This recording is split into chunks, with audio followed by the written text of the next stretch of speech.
Hello and welcome guys, this is Bharat and you are watching my YouTube channel Smart GST and guys, screen पे आप देख रहे हो कि GST ने दी ब्याज में राहत। तो क्या क्या राहत दी है, तो चलिए हम स्टार्ट कर लेते हैं, आपको बताते हैं क्या है। तो सबसे पहले तो आपको ये समझना है कि अगर आपका टर्नओवर 5 करोड़ के ऊपर जा रहा है तो आप समझ लीजिए, समझना ये है कि अगर आपने फरवरी माह का रिटर्न 4 अप्रैल के पहले तक कर दिया है या 4 अप्रैल को किया है तो आपको कोई भी ब्याज नहीं देना है। अगर आपने उस रिटर्न को 5 अप्रैल से लेकर 24 जून के बीच में भरा है तो आपको 9% ब्याज देना है।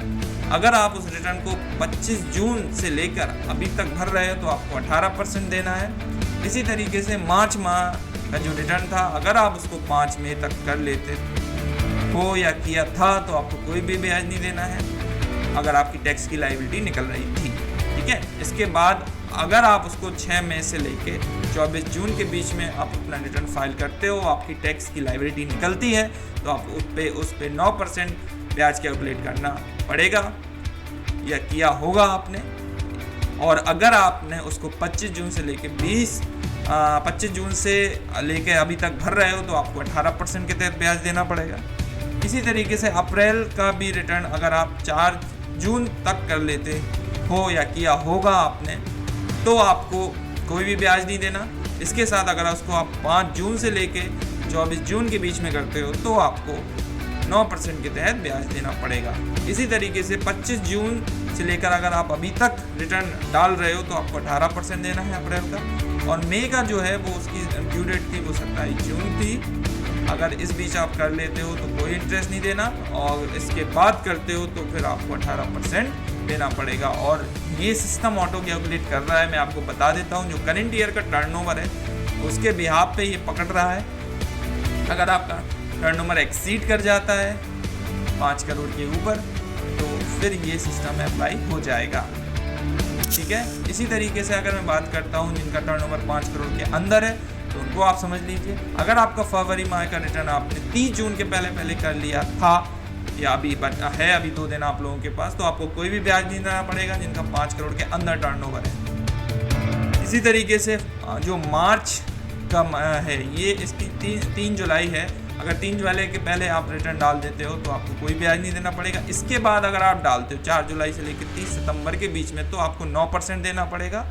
और अगर आप उसको 1 अक्टूबर में डालते हो तो आपको 18% के तहत ब्याज देना पड़ेगा अगर आपकी टैक्स की लायबिलिटी निकलती है।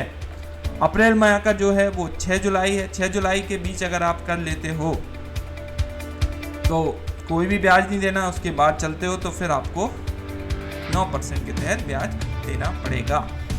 इसी तरीके से आपका मई का जो है उसका जो 12 सितंबर तक आप फाइल कर लेते हो तो आपको कोई भी ब्याज नहीं देना है। अगर उसको 13 से लेकर 30 सितंबर के बीच में करते हो तो आपको 9% और उसके बाद करते हो तो फिर 18%। इसी तरीके से जून का है, जून का जो है वो 23 सितंबर तक अगर आप फाइल करते हो तो ठीक है, कोई भी ब्याज नहीं देना। अगर उसके बाद करते हो 24 से 30 सितंबर के बीच में तो आपको 9% के तहत ब्याज देना पड़ेगा। और इसी तरीके से अगर आप उसके बाद करते हो अक्टूबर में तो फिर आपको 18% के तहत ब्याज देना पड़ेगा।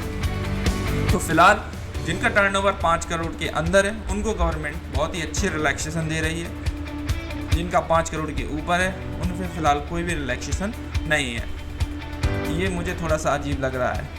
इसी तरीके से आपका जिनका 1.5 करोड़ से अंदर टर्नओवर है तो वही है फरवरी का जो रिटर्न अगर आप 30 जून के पहले डालते हो तो कोई ब्याज नहीं देना। इसी तरीके से अगर आप उसको 1 जुलाई से लेकर 30 सितंबर के बीच में डालते हो तो 9% के तहत ब्याज देना पड़ेगा। बाकी ड्यू डेट आपकी स्क्रीन के सामने है, आप इनको देख लीजिए और समझ लीजिए। करना आपको है, किस तरीके से करना है ये आपने किया होगा।